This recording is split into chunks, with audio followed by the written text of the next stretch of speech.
नमस्कार। आज हम एक रोचक विषय पर चर्चा करेंगे और वह विषय यह है कि क्या आत्मा से बात की जा सकती है या आत्मा को बुलाया जा सकता है। जब भी हम आत्मा की बात करते हैं तो बहुत से प्रश्न अचानक हमारे मन में कौंध जाते हैं और ये प्रश्न बहुत समय से रहे हैं। आज भी निर्णायक रूप से शायद ही कोई व्यक्ति होगा जो आत्मा को या तो पूर्णतः नकार दे या उसकी बात मानने से इनकार कर दे, क्योंकि समय समय पर ऐसी घटनाएं, ऐसे तथ्य उजागर होते रहे हैं और आज भी होते हैं जिनको देखकर सुनकर लगता है शायद कुछ तो होता होगा। ऐसा कैसे कि कुछ भी नहीं होगा, तो ये बातें कैसे आ रही हैं। जैसे कई एक बार पुनर्जन्म के उदाहरणों को उद्धृत कर कर बताया जाता है कि उसे पिछले जन्म की बात याद है। तो अगर किसी को अपने पिछले जन्म की बात याद है और वो सारी घटनाएं हूबहू सही बताता है और वो घटनाएं सही निकलती हैं, तथ्यों पर परखने पर भी वे सही सिद्ध होती हैं, तो आखिर ऐसा कैसे संभव है। अगर आत्मा नहीं होती और पुनर्जन्म नहीं होता तो कैसे किसी को अपने पिछले जन्म की बातें याद आती हैं और वह सब कुछ अपने पूर्व जन्म की बात बता देता है और वो सही प्रतीत होती हैं। अब भारत देश में भी ऐसी कुछ रोचक घटनाएं हुई हैं जिन्होंने पुनर्जन्म की जो अवधारणा है उसको सत्य सिद्ध करने का प्रयास किया है या इस ओर इंगित किया है कि पुनर्जन्म जैसी चीजें संभव हैं। इयान स्टीवेंसन नाम के व्यक्ति का नाम यदि आपने सुना हो तो इन्होंने अपना पूरा जीवन ऐसे ही तथ्यों को परखने में, जानने में खर्च कर दिया कि जो पुनर्जन्म से संबंधित थी, और लगभग 20 ऐसे केस, इन्होंने हजारों ऐसे केस देखे, उसमें से 20 ऐसे केस ये बताते हैं, इन्होंने अपनी पुस्तक में भी उसका मेंशन किया है, जो वो सॉल्व नहीं कर पाए और या वे ये नहीं समझ पाए कि अगर ये पुनर्जन्म नहीं है तो कुछ भी नहीं है। अतः उन्होंने कहा कि ये पूर्ण संभावना है कि पुनर्जन्म जैसी चीज होती है और आत्मा जैसी कोई चीज होती है जो पुनर्जन्म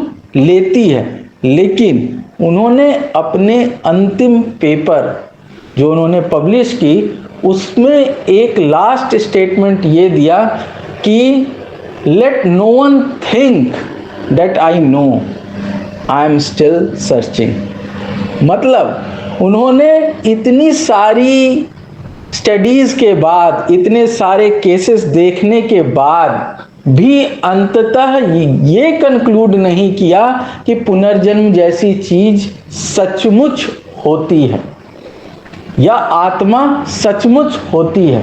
वे इस संभावना से इनकार नहीं करते कि हो सकती है, लेकिन वे इस बात पर भी अडिग रहते हैं कि संभव है कि ऐसी कोई चीज ना हो और हमसे कुछ छूट रहा है, हमसे कुछ ऐसी बातें छूट रही हैं जो अभी तक शायद विज्ञान भी नहीं पकड़ पाया है या जो विज्ञान के खोज के दायरे से बाहर ही रही है। इसलिए वे इस पर ये लास्ट स्टेटमेंट देते हैं कि किसी को भी ये नहीं समझना चाहिए कि मुझे पता है, मैं अब भी ढूंढ रहा हूं।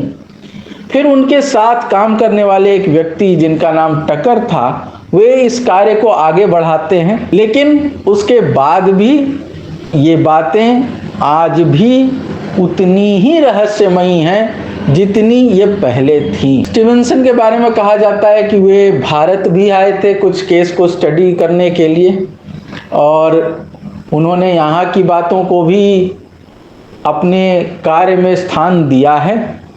और भारत में भी आप सुनते रहेंगे कि इस शहर के व्यक्ति का दूसरे शहर और ज़्यादातर गांवों में आप ये सुनेंगे कि इस गांव के व्यक्ति की मृत्यु हुई और वह किसी दूसरे गांव में जन्म हुआ उसका, और फिर उसने अपनी कथा बताई कि मैं तो ये हूँ ही नहीं, मेरा ये परिवार है, मेरे ये बच्चे हैं, मेरी ये पत्नी है, और इस तरह की बातें। या किसी महिला के बारे में भी आपने सुना होगा क्योंकि कुछ रोचक पुनर्जन्म की कथाएं स्त्रियों से भी जुड़ी हुई, जहाँ एक स्त्री दोबारा जन्म लेती है और वो अपने पिछले पति पिछले परिवार के बारे में सारी जानकारी देती है।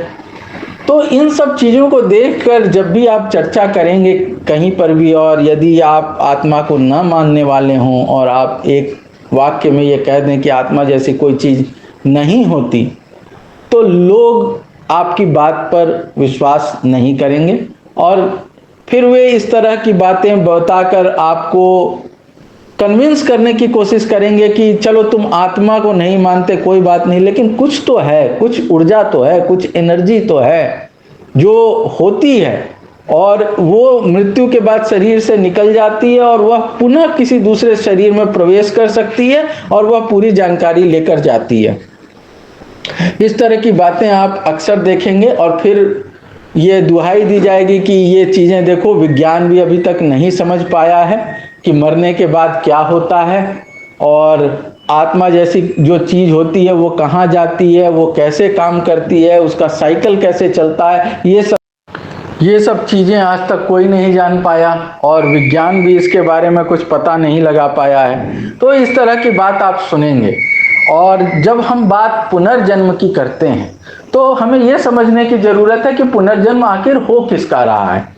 जैसा गीता के श्लोक का उदाहरण दिया जाता है कि वासांस जीर्णानि यथा विहाय नवानि गृह्णाति नरो परानि तथा शरीरानि विहाय जीर्णा नन्यानि संयाति नवानि देहि, कि जिस प्रकार मनुष्य अपने पुराने वस्त्र को त्याग नए वस्त्र धारण करता है, उसी प्रकार जीवात्मा पुराना शरीर त्याग नया शरीर धारण करता है।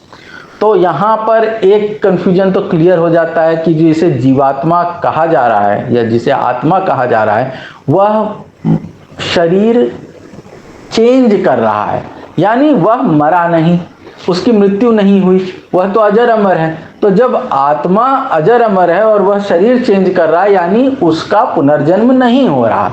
और फिर जो नया शरीर वह धारण कर रहा है वह भी पुनर्जन्म नहीं है, वो तो किसी व्यक्ति का नया जन्म है। तो यहाँ न व्यक्ति का जन्म हो रहा है, मतलब न शरीर का जन्म हो रहा है, न आत्मा का पुनर्जन्म हो रहा है। तो पुनर्जन्म हो किसका रहा है? अब कुछ लोग कहेंगे कि वृत्ति का पुनर्जन्म होता है, लेकिन वृत्ति भी आत्मा के समान अजर अमर है, वह या तो अपनाई जा सकती है या तो छोड़ी जा सकती है, उसका भी पुनर्जन्म नहीं हो सकता। यानी किसी भी चीज का पुनर्जन्म नहीं हो रहा। तो जब पुनर्जन्म नहीं हो रहा तब किसी को पिछले जन्म की बात कैसे याद आ जाती है, रह जाती है, ये एक महत्वपूर्ण प्रश्न आ जाता है। लेकिन समझने वाली बात यह है कि मान लीजिए कोई 40, 45, 50 वर्ष का व्यक्ति अपना प्राण खोता है, मरता है और वह पुनर्जन्म लेता है। तो जब वह पुनर्जन्म ले रहा है तो वो तो शिशु जन्म लेगा, और 40, 45, 50 वर्ष का व्यक्ति तो जन्म नहीं लेगा और उसकी पहचान अब नए शरीर से होगी। नए जो आत्मा ने नया शरीर धारण किया, अब वह नए शरीर से उसकी पहचान होगी। जैसा कृष्ण भी अर्जुन को कहते हैं कि हमारे और तुम्हारे बहुत से जन्म हो चुके हैं, लेकिन तुम उन्हें नहीं जानते, मैं उन्हें जानता हूं। लेकिन अर्जुन के कितने जन्म आप जानते हैं? हम आज की डेट में अर्जुन, एक ही अर्जुन जानते हैं, महाभारत के उस अर्जुन को। अब उसने दोबारा कितनी बार जन्म लिया और किस किस रूप में जन्म लिया, क्या हम जानते हैं? हम नहीं जानते। हम ये भी नहीं जानते कि हम पिछले जन्म में क्या थे, हम अगले जन्म में क्या होंगे। अगर हम पुनर्जन्म की बात मानते हैं तो हम ये सब भी नहीं जानते, ना कोई दूसरा ये बता सकता है। कुछ लोग ऐसा दावा अवश्य करते हैं, लेकिन उनकी दावे में कितनी सच्चाई है ये कोई नहीं जानता, और उसी को समझने का प्रयास अभी हम कर रहे हैं। तो पुनर्जन्म के बारे में कोई नहीं बता सकता। अब जो व्यक्ति ने मान लीजिए पुनर्जन्म लिया और उसे याद है कि वह पिछले जन्म में क्या था, तो अब उसकी पहचान तो नए शरीर से हो रही है, लेकिन उसको कथा याद है कि मैं फलाना था, मैं ऐसा था, मैं वैसा था, मेरे परिवार में ये थे, मेरे परिवार में वो थे। तो अगर किसी को मान लीजिए किसी प्रकार किसी दूसरे व्यक्ति के जीवन के बारे में जानकारी मिल जाए जो अब इस दुनिया में नहीं है, तो क्या उसे पुनर्जन्म मान लिया जाएगा? उसे पुनर्जन्म नहीं माना जा सकता, क्योंकि व्यक्ति नया है, शरीर नया है, पहचान नहीं है। बस बात इतनी है कि उसे किसी ऐसे व्यक्ति के बारे में जानकारी प्राप्त हो गई जो अब दुनिया में नहीं है, और नए व्यक्ति का जन्म उसकी मृत्यु के बाद हुआ। तो स्टुअर्ट हेमरॉफ नाम के एक एनेस्थीसियोलॉजिस्ट हैं जिन्होंने इस बात पर काफ़ी रिसर्च किया और उन्होंने एक थ्योरी दी ये प्रूवन थ्योरी नहीं है, लेकिन उन्होंने एक थ्योरी दी कि मरने के बाद भी किसी व्यक्ति के दिमाग में जो जानकारियां हैं वो नष्ट नहीं होती। जैसे energy and matter cannot be destroyed, वैसे ही information is also not destroyed and it remains even after the death of a person. And it is very possible that when the person regains consciousness, he gets access to that information again. But if a person dies, then in that case the information remains floating in the universe which cannot be seen by anyone. अब बात आती है कि अगर जानकारियां नष्ट नहीं होती और वह किसी प्रकार किसी व्यक्ति के एक्सेस में आ जाती हैं, तो यह संभव है कि एक व्यक्ति किसी दूसरे व्यक्ति के बारे में जानकारियां जान सके, समझ सके। क्योंकि जब भी पुनर्जन्म की घटनाएं हुई हैं तो आप देखेंगे कि वो एक ही कंट्री के आसपास के गांव या शहरों में होती हैं। आपने कभी ऐसा केस नहीं देखा होगा कि अमेरिका में मरने वाला व्यक्ति इंडिया के किसी गांव में पुनर्जन्म ले, या इंडिया के गांव में मरने वाला व्यक्ति ऑस्ट्रेलिया के किसी शहर में जाके जन्म ले। क्या आत्माओं का भी कोई दायरा होता है जिसमें ही वो जन्म ले सकते हैं, उसके बाहर वे जन्म नहीं ले सकते? यहाँ तक कि आप देखेंगे कि किसी गांव में मरने वाले व्यक्ति का जन्म किसी बहुत बड़े मेट्रोपॉलिटन टाउन में किसी बड़े घर में हुआ हो, इस प्रकार की भी घटनाएं आप नहीं देखेंगे। आसपास के गांवों में ही सिमिलर सेटअप में व्यक्ति का जन्म, एक middle class, lower middle class व्यक्ति वैसे ही घर में जन्म लेगा। मैक्सिमम टू मैक्सिमम ऐसे ही केसेस आपने देखे होंगे। तो क्या आत्माओं का भी कुछ लेवल है, कुछ सीमाएं निर्धारित हैं?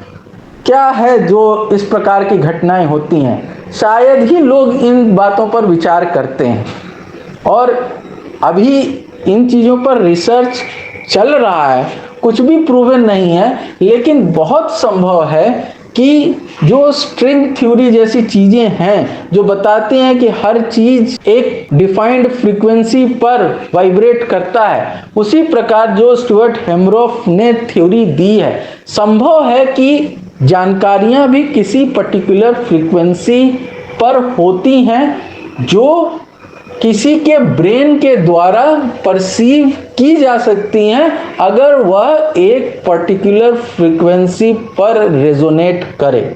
ये संभावना हो सकती है, और यदि ऐसी संभावनाएं सत्य होंगी तो वह जानकारियां ऐसे ब्रेन में आ सकती हैं।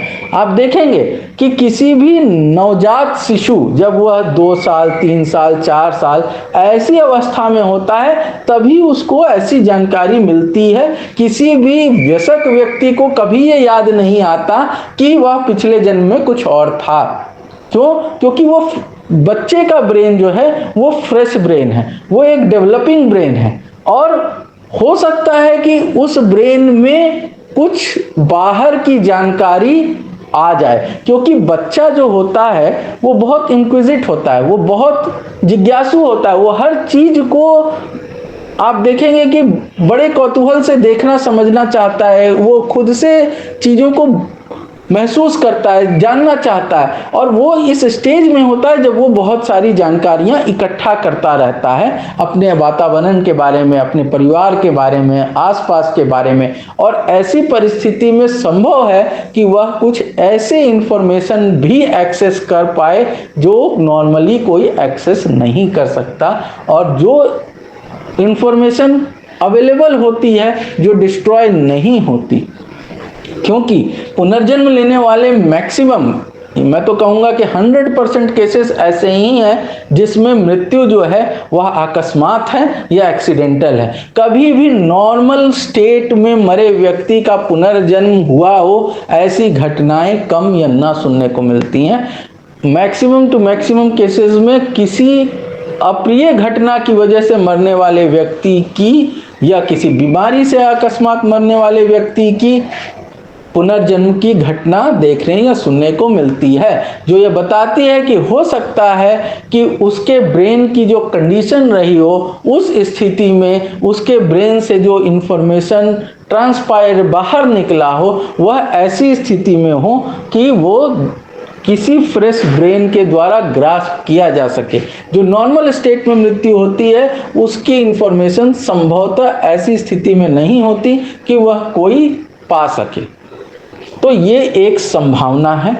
और जब आप ये जान लेंगे, क्योंकि ये मैक्सिमम मल्टीपल एक्सपेरिमेंट्स रिसर्च द्वारा लोगों ने प्रूव किया, और अभी की बात तो छोड़ दीजिए, गौतम बुद्ध जैसे व्यक्ति ने भी इतने समय पहले आत्मा की किसी भी आवश्यकता को नकार दिया था, और वो आत्मा के अस्तित्व को नहीं मानते थे, क्योंकि शरीर को चलाने के लिए जिस ऊर्जा की जरूरत है वह हमारे शरीर में mitochondria, power house of the cell, वही पर्याप्त है उसको बनाने के लिए, उससे ही हमारा शरीर चलता है। तो शरीर की ऊर्जा के लिए आत्मा की आवश्यकता खत्म हो जाती है। इसके बाद जितनी भी एक्टिविटीज हमारे शरीर द्वारा होती हैं, उसको कंट्रोल करने के लिए, उसको संचालित करने के लिए हमारा ब्रेन पर्याप्त है। तो वहां पर भी जैसे सोचना, विचारना, इमोशंस, ये सारे के लिए हमारा ब्रेन ही जिम्मेदार होता है। और फिर ऐसी परिस्थिति में फिर आत्मा की आवश्यकता समाप्त हो जाती है, और सारा इंफॉर्मेशन जो है वह हमारे ब्रेन के अंदर ही कैप्चर होता है। तो आत्मा के पास अलग से इंफॉर्मेशन कैरी करने का क्या मीडियम है, इसकी कोई जानकारी आपको किसी धर्म ग्रंथ कहीं पर भी नहीं मिलेगी। लेकिन ये बता दिया जाएगा कि आत्मा अगर जा रही है तो वो सब कुछ लेके जाती है। फिर एक जब ये शरीर का कंसेप्ट जो है वो फेल करने लगा आत्मा के कंसेप्ट को, तो फिर एक सूक्ष्म शरीर का कंसेप्ट लाया गया कि एक स्थूल शरीर होता है, एक सूक्ष्म शरीर होता है। वो सूक्ष्म शरीर में सब कुछ होता है, लेकिन उस सूक्ष्म शरीर में फिजिकल ब्रेन तो है नहीं, तो वो इंफॉर्मेशन कहाँ कैरी कर रहा है, ये बात नहीं बताई जाती। तो ये सारे कंसेप्ट कहीं ना कहीं बस एक आत्मा के कंसेप्ट को सुदृढ़ करने के लिए, मजबूत करने के लिए हैं। लेकिन डिटेल स्टडी से ये प्रूव हो चुका है कि आत्मा जैसी कोई चीज नहीं मिली है, और ना आत्मा जैसी किसी चीज की रिक्वायरमेंट है। तो जब आत्मा ही नहीं होगी तो किसी भी प्रकार का भूत, प्रेत या किसी पर आत्मा आ जाना, या पितर की आत्मा को शांति देने के लिए तर्पण, अर्पण, इन सब का कोई अर्थ नहीं रह जाएगा। लेकिन जब कोई ऐसी बातें करेगा, या मैं ऐसी बातें किसी से बोलता हूँ, बताता हूँ, तो उनका कहना है कि ऐसा कैसे संभव है, कुछ न कुछ तो होता है, तुमको पता नहीं है। तो ऐसे लोगों की जो आस्था है उसके प्रति पूर्ण सम्मान रखते हुए हमें छोड़ देना चाहिए उनके विवेक पर, कि वो जो सही समझे वो सोचे, माने और चलें। लेकिन हाँ, जहाँ तक अंधविश्वास की बात है, हमें उसे बढ़ावा बिल्कुल नहीं देना चाहिए, और हमें ये बताने का प्रयास करना चाहिए कि आप जो भी लोग आत्मा या परमात्मा या जो भी भूत प्रेत आदि को मानते हैं, वो थोड़ा गहन विचार करें और सोचें कि आखिर ये चीज़ें हो कैसे सकती हैं। पुनर्जन्म जैसी चीज़ की बात जो मैंने आपको बताई अभी, इस पर भी आप लोग स्वयं भी विचार कर सकते हैं और सोच सकते हैं। पुनर्जन्म जैसी घटनाएं जो देखी गई हैं, वो कैसे परिस्थिति में देखी गई हैं। और पुनर्जन्म की जब हम बात कर रहे हैं, तो आखिर पुनर्जन्म किसका हो रहा है।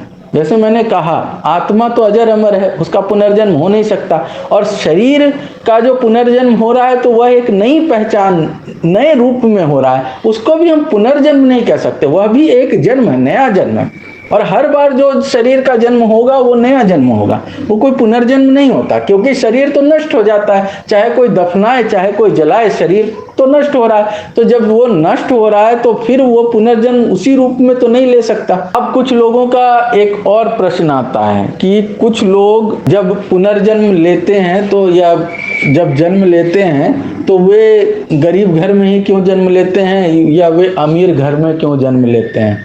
जरूर पूर्व जन्म का कुछ तो कर्म होगा जिसके कर्म फल के आधार पर ये चीज़ें होती हैं। तो इसको हम एक सेपरेट वीडियो में कवर कर लेंगे। आज हम आत्मा पर और क्या आत्मा से बात की जा सकती है इस बात पर ही ज़्यादा ध्यान केंद्रित करेंगे।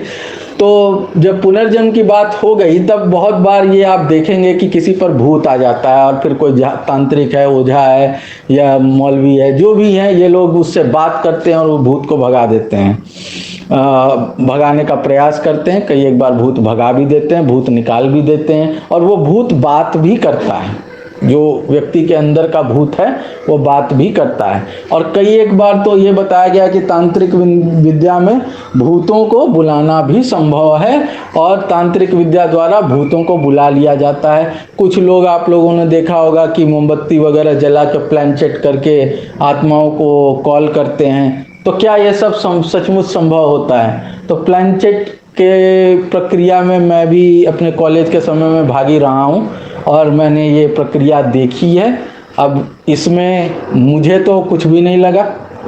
अब कुछ लोगों का कहना है कि जो लोग नहीं मानते उनके चलते नहीं होता है, तो ये अलग बात है। लेकिन ये बिल्कुल ये रहता है कि एक हिप्नोटिज्म किस्म की चीज़ होती है। हर व्यक्ति जो वहाँ पर बैठा है उसको लगता है कि वह आत्मा को बुला रहा है और आत्मा सचमुच में आ रही है, और उसके बाद की जो क्रिया होती है वो एक प्रकार का हिप्नोटिज्म संबंधित क्रिया होती है, जिसमें आप का ब्रेन जो है वो इस बात के लिए प्रोग्राम हो गया है कि अब कुछ आ चुका है और वो सब कुछ कंट्रोल कर रहा है और उस हिसाब से चीज़ें होती हैं।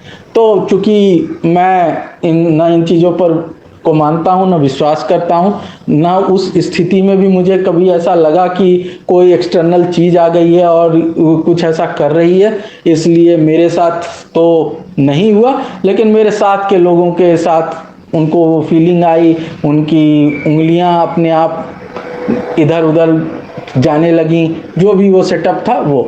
तो खैर ऐसा और भी लोग करते हैं, और ये तांत्रिक लोग या जो भी हैं, बाबा, मौलवी, ये सब की आत्माएं आती हैं, उनको बुलाया जा सकता है, और कुछ बुरी आत्माएं होती हैं, कुछ अच्छी आत्माएं होती हैं। इस तरह की बातें तमाम होती हैं कि क्या आत्माओं से बात की जा सकती है। तो यदि आप ये मानेंगे कि आत्माएं होती हैं और फिर वो दूसरी भाषाएं बोलने लगते हैं लोग, वो आत्माओं की वजह से होता है, तो मैं ये बताना चाहूँगा कि हमारा ब्रेन पूरी तरह से अभी भी समझा नहीं जा सका है। इस पे इतने रिसर्च हुए हैं और हमने बहुत कुछ समझ लिया है, पा लिया है, लेकिन आज भी complete functioning of the brain possible नहीं है समझ पाना, और इस पे आज भी रिसर्च चल रहे हैं। और हमारी ब्रेन में बहुत ज़्यादा कैपेबिलिटीज़ है, डिफरेंट लैंग्वेज को बोल पाने की भी कैपेबिलिटीज़ है। आपने यदि वो फिल्म देखी हो भूल भुलैया, अक्षय कुमार की, और उसमें जो मंजुलिका वाला कैरेक्टर दिखाया गया है, तो वहाँ भी आप देखेंगे कि वह एक भूत बाधा को दूर करने वाली परिस्थिति या सेटअप को पैदा करने के लिए बोलता है उस गुरुजी से, स्वामी जी से। लेकिन वो उसका उपचार एक साइकोलॉजिकल मेथड से, वैज्ञानिक रूप से करता है, और उसमें उसको सेटअप की ज़रूरत पड़ती है ताकि वो एक साइकोलॉजिकल इम्पैक्ट लाए कि हाँ कोई भूत टाइप की चीज़ थी जो उसके शरीर से निकल गई। ये सिर्फ उस मरीज के लिए ही नहीं, उसके परिवार के लोगों के लिए भी ज़रूरी थी, क्योंकि वे सब इस मानसिकता के थे कि कोई भूत है, कोई प्रेत बाधा है। तो इसलिए उसको सेटअप की ज़रूरत पड़ी उस साइकोलॉजिकल इफेक्ट को लाने के लिए। वह स्वयं इन चीज़ों को नहीं मानता था, लेकिन जो इलाज उसे करना था उसके लिए उसे इन चीज़ों की आवश्यकता पड़ी, क्योंकि जैसे लोगों का और जैसे परिवेश में उसे इलाज करना था, वहाँ इससे साइकोलॉजिकल इम्पैक्ट बनाने के लिए उसे ऐसे सेटअप की ज़रूरत पड़ी। तो अक्सर होता यही है, जो भी आप देखेंगे झाड़ फूक, ये सारा कुछ एक तरह का साइकोलॉजिकल इम्पैक्ट करने के लिए होता है। और बहुत बार तो आप देखेंगे कि भूत, जिन लोग कहते हैं कि उन पे भूत आया है, वो एक्चुअल में और कुछ नहीं तो खुद तरह का आवरण या ढोंग किए रहते हैं, और कुछ लोगों को मेंटल दिक्कत होती है जिसको भूत बाधा के रूप में गांव या ऐसे जहां कम जानकारी है इन चीज़ों के बारे में, वहां पर इसको माना जाता है या प्रचारित किया जाता है, जो कि सच्चाई नहीं होती या जो हकीकत नहीं होती। लेकिन अब लोगों की मान्यताएं हैं और इतने समय से हैं, इस तरह से हैं कि आप उसके विपरीत बात करेंगे तो आपको ही उल्टा सीधा सुनने को मिलेगा कि तुमको जानकारी नहीं है, तुम 2 किताबें पढ़ लिए तो तुम बहुत होशियार हो गए हो, ये सब चीज़ें होती हैं, ऐसा होता है वैसा होता है, दुनिया भर की चीज़ें। और बात यह है कि जब आपके धर्म ग्रंथ भी इन चीज़ों को बढ़ावा देते हों, उसमें भी ऐसी बातें लिखी हुई हों, तो धर्म के प्रति लोगों की अटूट आस्था होती है। आज भी आप देख ही सकते हैं कि धर्म के नाम पर कितने लोग ठगे जाते हैं, लेकिन फिर भी लोगों की आंख नहीं खुलती। तो ऐसे में आप बहुत ज़्यादा कुछ नहीं कर सकते, लेकिन हाँ, प्रयास अवश्य करते रहना चाहिए कि कभी तो जागृति आएगी, कभी तो लोग समझेंगे, कभी तो सच्चाई को स्वीकारेंगे। क्योंकि यदि छोड़ दिया तो ये सब तो चलता ही रहेगा, और अगर ऐसे ही सब लोगों ने छोड़ दिया होता तो हमारे देश में जो इतने महान, या हम पूरे विश्व में जो इतने महान महान समाज सुधारक हुए हैं, वे कभी ना होते। और हम आज ऐसी स्थिति में नहीं होते जिस स्थिति में हम आज हैं। तो हमें सोचने की ज़रूरत है, समझने की ज़रूरत है और अकॉर्डिंगली काम करने की ज़रूरत है, जागरूकता लाने की ज़रूरत है। तो आत्माओं को बुलाकर बात करने वाली ये जो बात है, जब आत्मा जैसी कोई चीज़ नहीं होती तो ये बातें स्वतः समाप्त हो जाती हैं।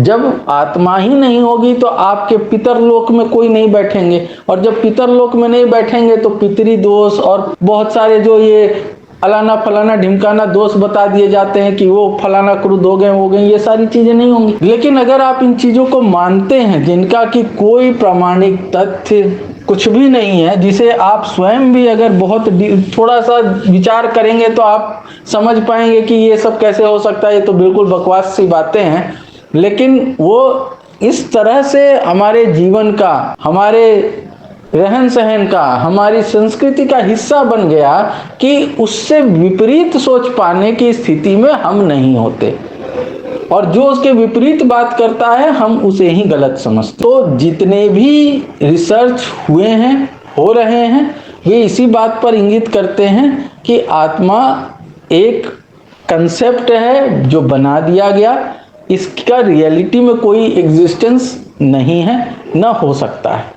ना इसकी आवश्यकता ही है। लेकिन चूंकि लोगों को चीज़ें समझ में नहीं आती थी कि एक समय में व्यक्ति मर कैसे जा रहा है, फिर वह कुछ लोग मरने के बाद जी भी जाते थे, तो लोगों को ये चीज़ें समझ में नहीं आती थी, और मर के जीने वाला व्यक्ति एक कहानी सुना देता था, ऊपर गया, भगवान ने या अल्लाह ने लात मार दी, नीचे भेज दिया, तब उस हो गया कि ये आत्मा, शरीर तो यहीं था तो आत्मा नाम की चीज़ वहाँ गई, जबकि ये सब कुछ होता ब्रेन से ही है। इसमें मैं एक डॉक्टर मार्क सोल्म्स का जिक्र करना चाहूँगा, जिन्होंने एक किताब लिखी है द हिडन स्प्रिंग, और उनके बचपन में घटना घटी। उनके भाई के साथ वे खेल रहे थे, और उनका भाई एक बिल्डिंग की छत से गिर गया, जिसकी वजह से उसके सर में काफ़ी चोट आई, और चोट इतनी गहरी थी और अंदरूनी थी कि उसके भाई का उसके बाद से बिहेवियर पर भी असर पड़ा।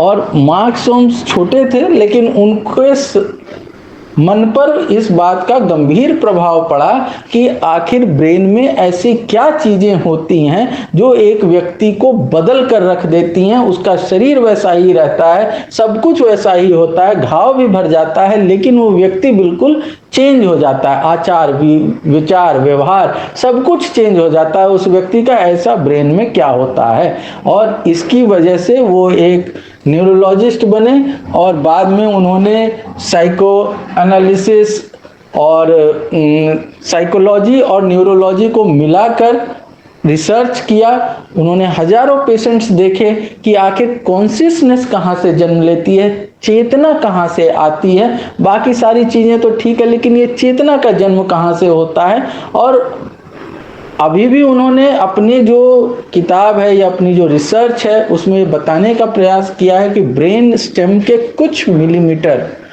सेल्स ही जिम्मेदार होते हैं इस कंप्लीट चेतना के।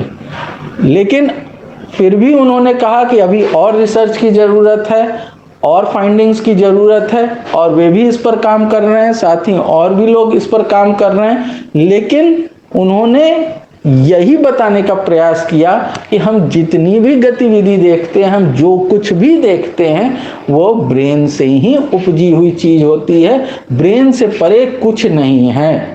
और जब किसी व्यक्ति की मृत्यु होती है तो ब्रेन सेल्स डेड हो जाते हैं, और जब ब्रेन सेल्स डेड होने के बाद कुछ भी बचने का संभावना नहीं है, उसके बाद अगर कोई रिकवरी नहीं हो सकती। तो ये सारी बातें हैं। मैं आशा करता हूं कि आप लोग इस पर विचार करेंगे। मेरी एक पुस्तक है आत्मा की खोज एक आधुनिक दर्शन, उसमें मैंने विभिन्न तथ्यों पर गहराई से चर्चा की है, चाहे वो पुनर्जन्म की बात हो, चाहे वो आत्मा की बात हो, चाहे किसी के साथ अकस्मात कुछ बहुत अच्छा या बहुत बुरा घटित हो जाता है और फिर उसको लगता है कि ये ईश्वरीय कृपा से हुआ है, दैवीय कृपा से हुआ है, तो ऐसा कैसे होता है। कोई व्यक्ति किसी के मन की बात कैसे बता देता है। आजकल आप लोग देख रहे होंगे ये पर्ची वाले बाबा लोग बहुत चले हुए हैं। अब वो चाहे बागेश्वर बाबा हों, चाहे पंडोखर बाबा हों और तमाम बाबा, ये सब मन की बात बता देना, पर्ची लिख देना, तो आखिर ये सब कैसे संभव हो पाता है, और क्या ऐसा सत्य में होता भी है कि नहीं होता है, या यह कोई ट्रिक है, या ऐसी कोई दैवीय शक्ति होती है जो ये सब कुछ करवा सकती है। इन सब पर मैंने डिटेल में अपनी पुस्तक आत्मा की खोज एक आधुनिक दर्शन में चर्चा की है। आप ये पुस्तक ले सकते हैं, मैं इसका लिंक डिस्क्रिप्शन बॉक्स में डाल दूंगा, और आप अपनी प्रतिक्रिया भी मुझसे साझा कर सकते हैं। मुझे सुनने के लिए बहुत बहुत धन्यवाद।